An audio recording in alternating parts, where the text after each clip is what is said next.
اس سے پہلے کہ موت کا کوئی تصور ہو، ایک بھائی کی قربانی نے انسانیت کو پہلی بار غم اور نقصان کا پتہ دیا۔ اللہ تعالیٰ نے حابیل کی قربانی کو کیوں قبول کیا؟ حضرت آدم اور حوا نے پہلی بار موت کا مشاہدہ کیا تو ان کا کیا رد عمل تھا؟ اور قابیل کے ساتھ کیا ہوا جب وہ بھاگ گیا، خاص طور پر جب وہ پتھر جو اس نے اپنے گھر کی تعمیر میں استعمال کیے تھے اس کے اوپر گر گئے؟ اور وہ حابیل کس بات پر جھگڑ رہے تھے؟ ایک خوبصورت لڑکی اقلیمہ جو ان کی سوتیلی بہن تھی۔ ہمارے ساتھ رہیں اور جانیں کہ حسد، قربانی اور موت کی پہلی کہانی کیسے انفولڈ ہوئی۔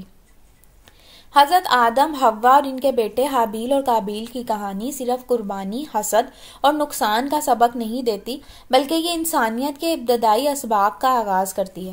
قرآن مجید کی سورہ مائدہ میں اللہ تعالیٰ نے حضرت آدم کے بیٹوں کو قربانی پیش کرنے کا حکم دیا۔ حابیل نے اپنی بہترین بکری کو قربانی کے طور پر پیش کیا، جبکہ قابیل نے معمولی فصلیں پیش کی۔ اللہ تعالیٰ نے حابیل کی قربانی قبول کی اور قابیل کی قربانی کو رد کر دیا۔ اس سے قابیل کے دل میں حسد اور تکبر پیدا ہوا اور اس نے اپنے بھائی حابیل کو قتل کرنے کی سازش کی۔ بائبل اور تورات میں بھی یہی واقعہ بیان کیا گیا ہے، جہاں قابیل غصے میں آ کر حابیل کو کھیتوں میں بلاتا ہے اور اس کا قتل کر دیتا ہے۔ مدراش اور کتاب جولیس بھی اسی کہانی کو بیان کرتی ہیں اور اس بات پر زور دیتی ہیں کہ قابیل کے دل میں حسد اور تکبر تھا، لیکن اس سنگین تنازع کی وجہ کیا تھی؟ ایک اہم تفصیل جو اکثر نظر انداز کی جاتی ہے وہ یہ ہے کہ دونوں بھائی ایک ہی لڑکی اقلیمہ، جسے ان کی سوتیلی بہن سمجھا جاتا تھا، کے پیچھے تھے۔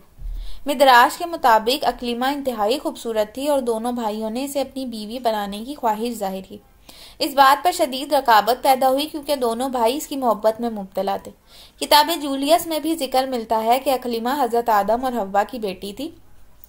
یہ لڑکی اور اس کے جمال نے دونوں بھائیوں کے درمیان شدید جھگڑے کو جنم دیا، جس کا نتیجہ آخر کار حابیل کے قتل کی صورت میں نکلا۔ لیکن قابیل کے ساتھ کیا ہوا جب اس نے اپنے بھائی کو قتل کیا؟ قرآن مجید میں بتایا گیا ہے کہ جب قابیل نے قتل کیا تو وہ گناہ اور پچھتاوے کے ساتھ بچ گیا، لیکن اس نے سچی توبہ نہیں کی۔ کتاب جولیس کے مطابق قابیل خوف اور پچھتاوے کے ساتھ بھاگ گیا۔ مدراش میں کہا گیا ہے کہ قابیل نے اپنے غم اور گناہ سے بچنے کے لیے ایک پتھروں کا گھر بنایا، لیکن تقدیر کے کرشمے کے مطابق وہ پتھر سے بنا ہوا گھر آخر کار اس کے اوپر گر گیا اور وہ اس گھر میں مر گیا۔ اس کا انجام اتنا ہی تکلیف دہ تھا جتنا اس کے بھائی حابیل کا تھا، جو پتھر کے ذریعے مارا گیا تھا۔ قابیل کی موت ایک عبرت بن گئی جو اس کے اعمال کی سنگینی اور گناہ کے نتائج کو ظاہر کرتی ہے۔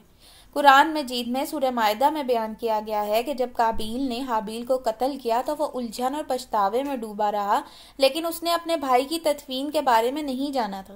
پھر اللہ تعالیٰ نے ایک کوے کو بھیجا جو قابیل کو حابیل کی تدفین کا طریقہ سکھاتا ہے، لیکن حابیل کی قبر کا کیا ہوا؟ یہ ایک دل دہلا دینے والی کہانی ہے۔ حضرت آدم جو اپنے محبوب بیٹے حابیل کے غم میں ڈوبے ہوئے تھے، کئی دن تک اس کی تلاش کرتے رہے۔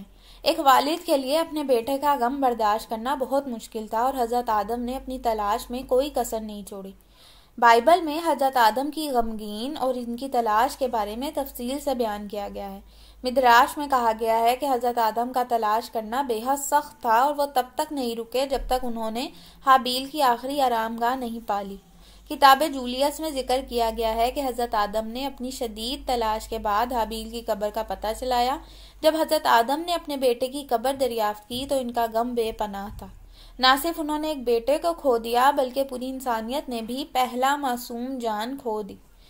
حضرت آدم نے اس لمحے کو سمجھا اور یہ بھی جانا کہ موت اللہ کی مرضی سے ہے اور اس کا سامنا ہمیں ایک دن سب کو کرنا ہے۔